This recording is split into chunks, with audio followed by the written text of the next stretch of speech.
Ćao.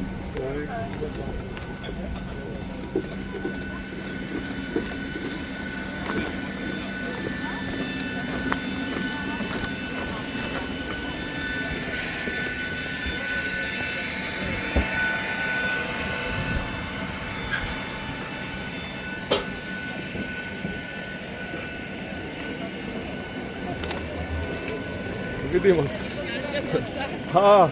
Dobiti informaciju ima li busa ili nema.